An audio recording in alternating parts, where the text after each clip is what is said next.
It's fine. I'll just follow. Okay, we'll go over it a couple times, and if we need to, we can like focus the document reader on it, and maybe that will like blow it up and we can project it. Okay, so we're going to start with the fact that first of all, plants are considered to have actually two different life forms. I know you didn't know that. They have, so obviously, what you actually look at is one of the forms. I mean, when you see the plant itself, and obviously this is just the flower part, but the whole plant itself is called the sporophyte. So that's like the fancy name.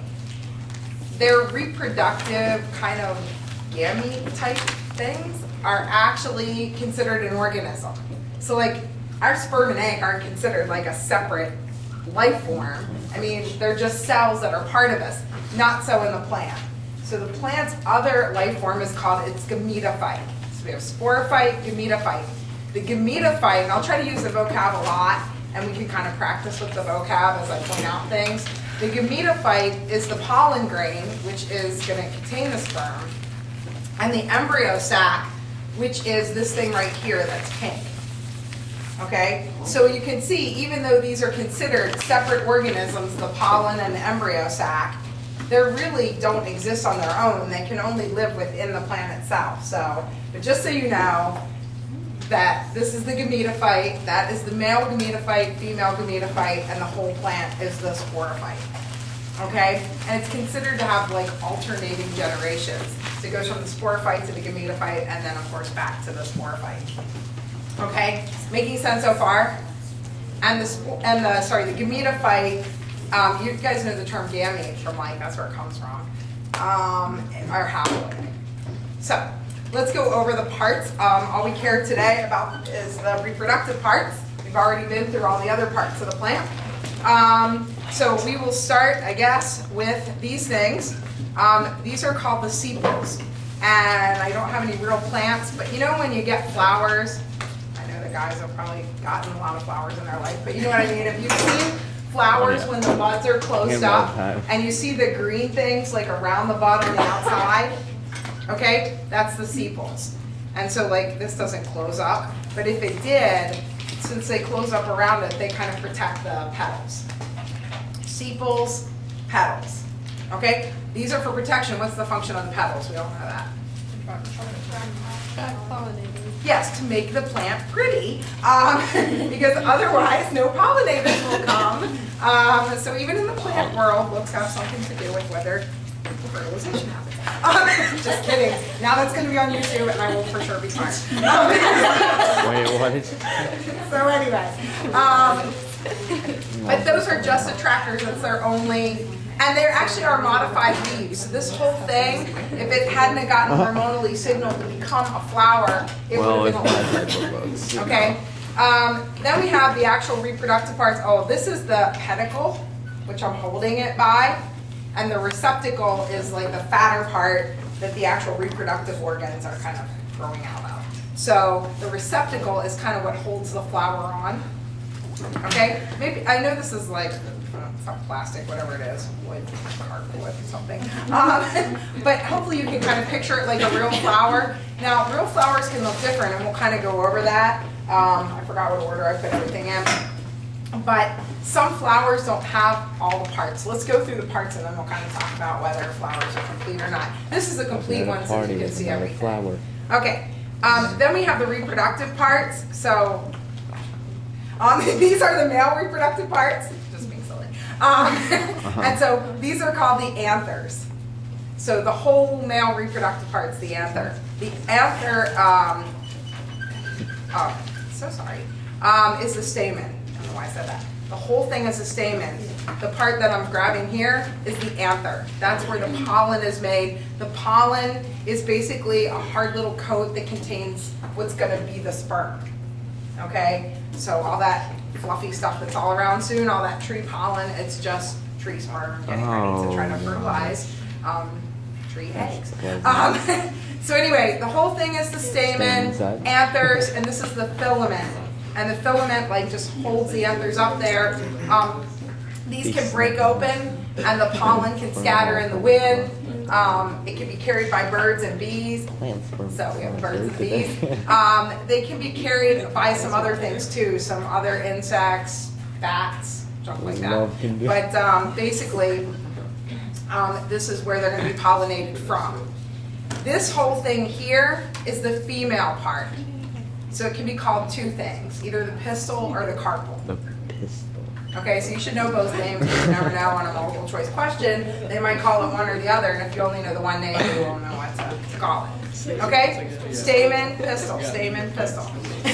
I like pistol and panther, you know? Yes. It's like the anthers are where the pollen is made. Yeah, it kind of sounds like anthers. Kind of sounds like antlers. You might be able to like remember that. Yeah. Why do the pollen or like the male reproductive part? Like, why does it make us sneeze? Like, how does that any like how does that correlate? So there's a really hard. I mean, it doesn't seem like hard, but it's because they're microscopic. But there's a hard coat around the pollen because you can imagine you don't want the sperm to like be destroyed before they make it to the plant, and they have to travel to another plant. So the hard coat though has special shape that's species specific to the plant. So like, you know, like a dogwood tree can't fertilize a pine tree.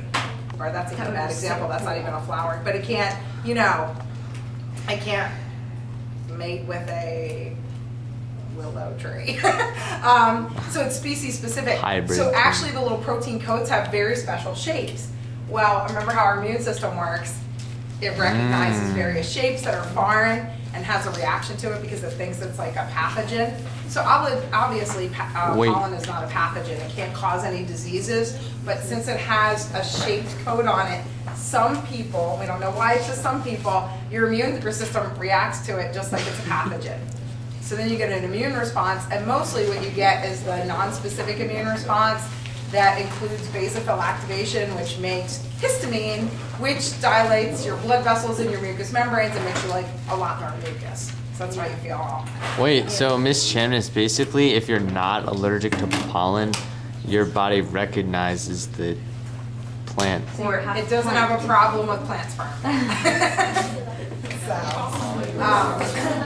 So true. All right. So going back to the, remember the two names? Disappointed I'm not. Carpal. Pistol. Okay, good. Carpal or pistil. The carpal has three parts. The part I'm touching is the stigma. That's where the pollen lands, and it's very sticky. And then you have the style, which is like holding up the stigma. And then you have the carpal. I'm sorry, the ovule. I'm having a hard time tonight. I've been here since 7 this morning. Actually, quarter of 7. Okay, so sorry. Ovule, style, stigma. Okay, the ovule contains the ovary. So this is where it's going to get smaller. It's hard for me because I'm like behind that thing. Okay, so this whole enlarged area here is the ovary. This area in here, within the ovary, is the ovule. And then, of course, this is the embryo sac, which is the female gametophyte. Okay? Yeah. So the ovule is inside the ovary? Yes. Okay. Okay? And basically, the ovary is just kind of the area where the embryo sac is, and then it's got basically coatings around it which protect it. And that's what the ovule is, and then it's within the overall ovary. So that's it. So as far as the parts, let's go back through. Do you remember? Down here, what I'm grabbing. Oh wow, I just was filming. The pedicle and the receptacle. Okay? Okay? Yes, if you don't get petals right, just get out. Okay, pedicle. I don't think I put it on there. I think I left it off. Pedicle. P-E-D-I. Nope. It's either like that or CLE. Why can't like flowers and stuff just like cut out the middleman of the bee and like give themselves its own pollen? Like if it has pollen in itself, like why does it just? I bet you can answer that. But can they have inbreeding in a plant? Sophia, why don't If you humans do, do that? what would be the disadvantage?